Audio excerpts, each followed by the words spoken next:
Developed countries, the politics of foreign aid and Africa. Introduction.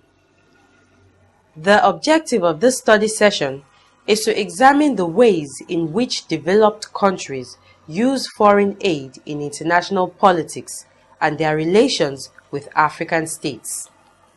Learning outcomes. When you have studied this session, you should be able to define foreign aid, explain types of foreign aid, mention the importance of foreign aid, and explain the effect of foreign aid on Africa. We will also see how the politics of foreign aid affect African development and policies. At the end of this study session, you are expected to understand, among other things, the meaning, types, uses, as well as the positive effects of foreign aid on African nations. Foreign aid.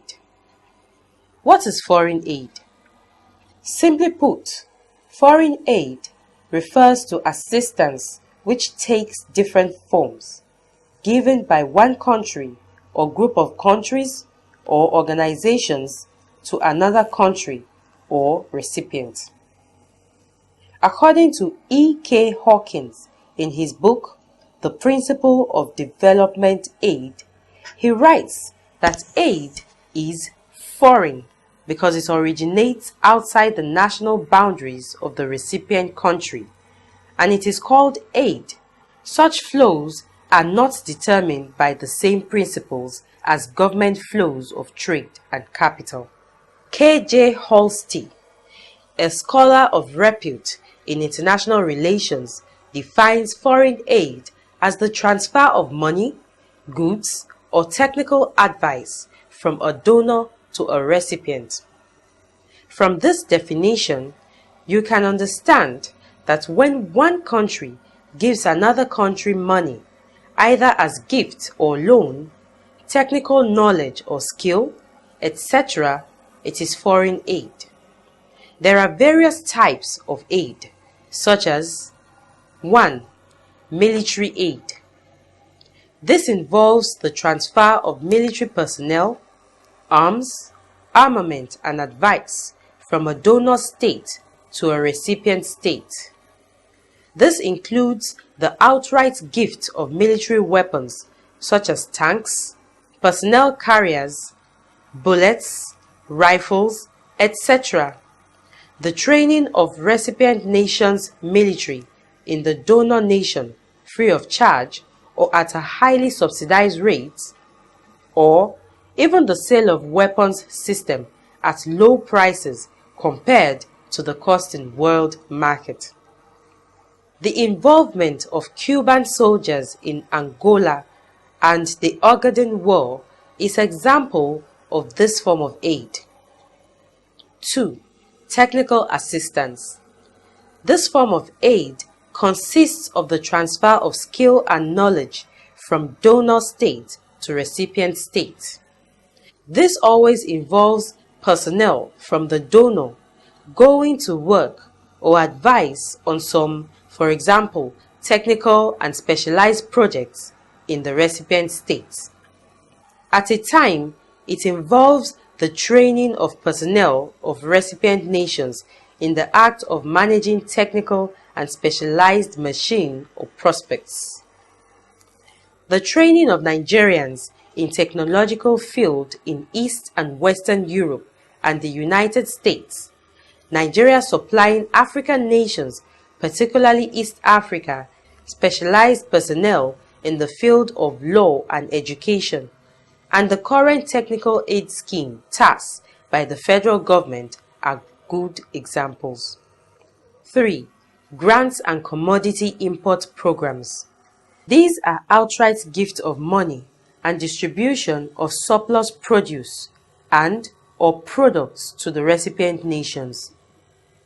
4. Development loan.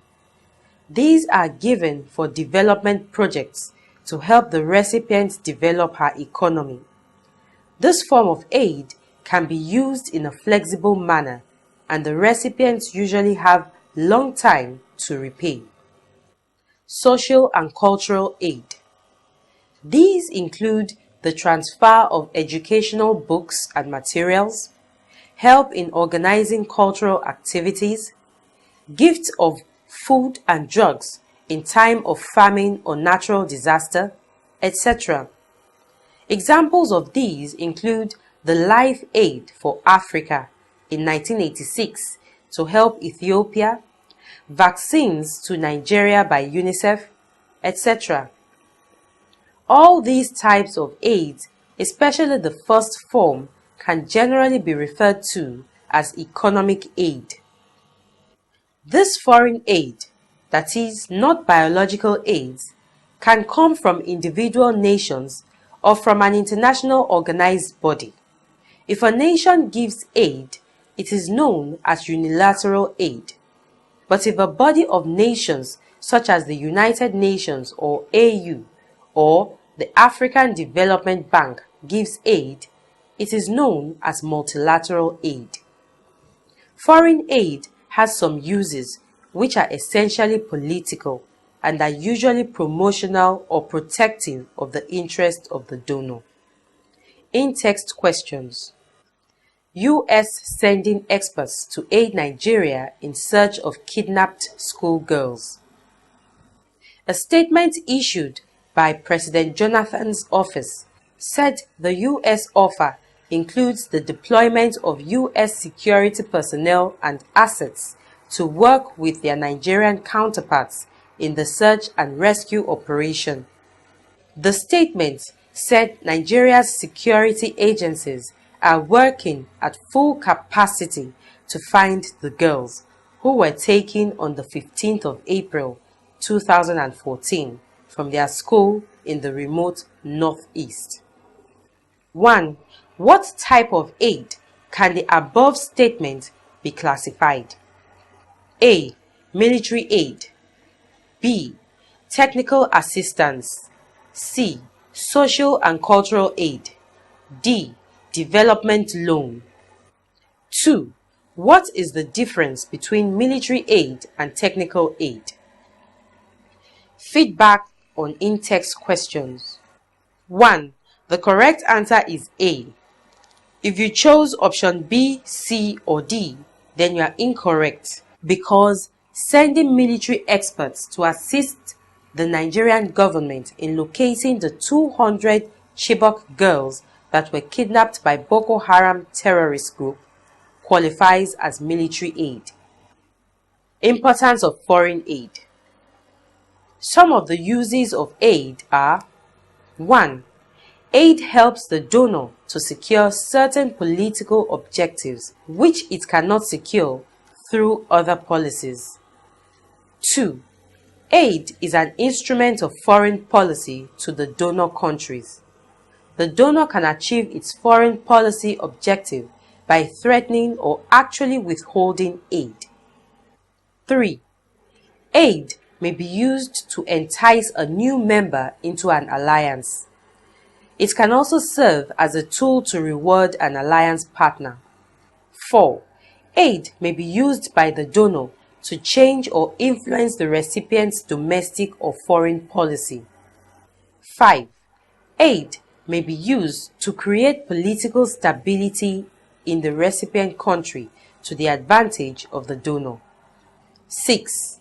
Aid may be used to help a recipient achieve its external or internal policies. This is, however, without gains for the donor. In general, foreign aid is always given by the donor on its own terms, and these terms are such that they are promotional of its national interest, and in most cases to the detriment of the recipient. The positive uses of aid to the recipient could be said to be marginal because of the strings, that is, conditions for its use, usually attached, and in most cases there are no aids without strings attached. The sad thing in the giving and receiving of foreign aid, as far as Africa is concerned, is that most foreign aids come on the unilateral platform, that is, from individual nations. These individual nations are mainly developed or industrialized nations such as the United States of America, the United Kingdom, West Germany, Japan, France, Italy, Soviet Union, Romania, etc. These countries are regarded as developed because they have advanced to a very high functional level in various facets of science and technology. They have well-organized bureaucracies. They have the basic needs of life for their people, that is, water, drugs, food, shelter, cheap clothes, etc.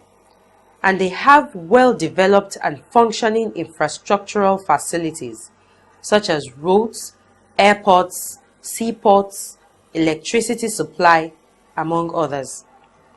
Some of these nations have advanced to the point of going into outer space, like the moon, to do research and colonize grounds. These developed nations prefer to give aid to African states directly instead of passing it through multilateral bodies as the United Nations. The reason for this is found in the politics of the international system. The developed countries want to give the aids with some conditions attached to them, that is the aids, which the recipient country must fulfill or lose the aid. The saying that he who pays the piper dictates the tune applies here. If the UK wants to give economic, that is financial aid to Nigeria or Ghana, for example, and are fully aware that the African state badly needs the money to pay for the imports or debts, the United Kingdom can insist that the money be spent on importation of British goods. If the USSR wants to give military aid to Libya, the former may insist that the latter must embrace socialist ideology and methods. If the United States of America wants to train Nigerian soldiers in the US free of charge, the USA can use this chance to indoctrinate our soldiers to protect and promote capitalism and imperialism in Nigeria, and even help when necessary to overthrow any government that wants to change the status quo, introduce socialism in Nigeria. If France wants to help Cameroon build a dam, she may insist that Cameroon vote along Western lines in the United Nations, or open up our economy more for French companies. African states on their own will be struggling to assert their independence and sovereignty in decision-making, but this is difficult to do once one becomes a beggar. All these are what we regard as politics of foreign aid. Foreign aid affects African nations positively and negatively. On the positive side, financial grants or loans help speed up development where the money is well utilized. Aids in educational sectors increase learning. Military aids help us to strengthen our defense capabilities, etc. But the adverse effects of aid are more than the positive effects. The following are the examples of negative effects. 1.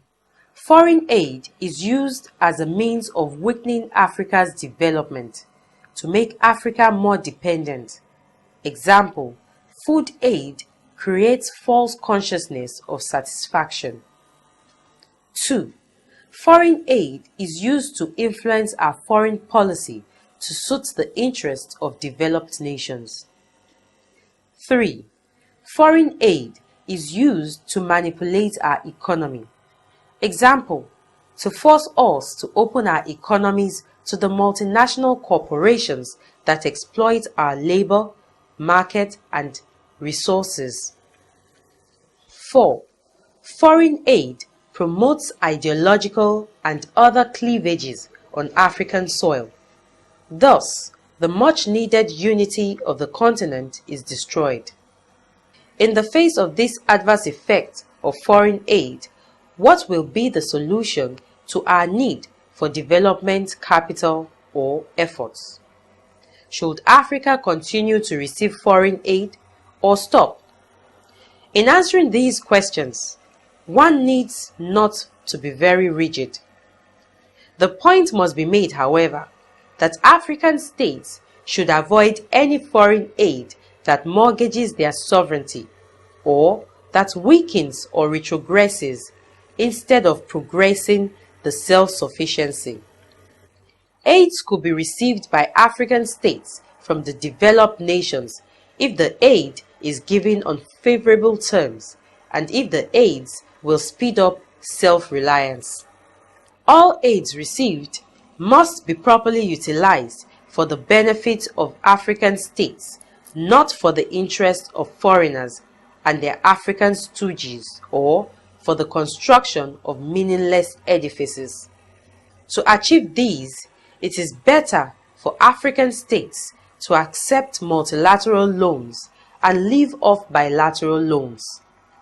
More importantly, Africans should begin the social mobilization for their own development without seeking for external aid. Aid weakens the spirit of self-reliance. There is little hope in Nigeria Trust Fund, African Development Bank, and African Trust as substitutes to other sources of aid outside Africa as long as the state of economy in African states is poor. Technical Aid Scheme (TAS). This is qualified and experienced Nigerian professionals and experts recruited to serve as volunteer for minimum of 2 years. Study session summary. In this study session, you learned that developed countries are those nations of Europe and America which have attained advancement in economic, science and technology and have created for their people their basic needs of life, good infrastructure, etc. Examples of such countries are the United States of America, USSR, the United Kingdom, Germany, Italy, Japan, etc. Foreign aid is the transfer of productive resources or ideas from a donor to a recipient nation.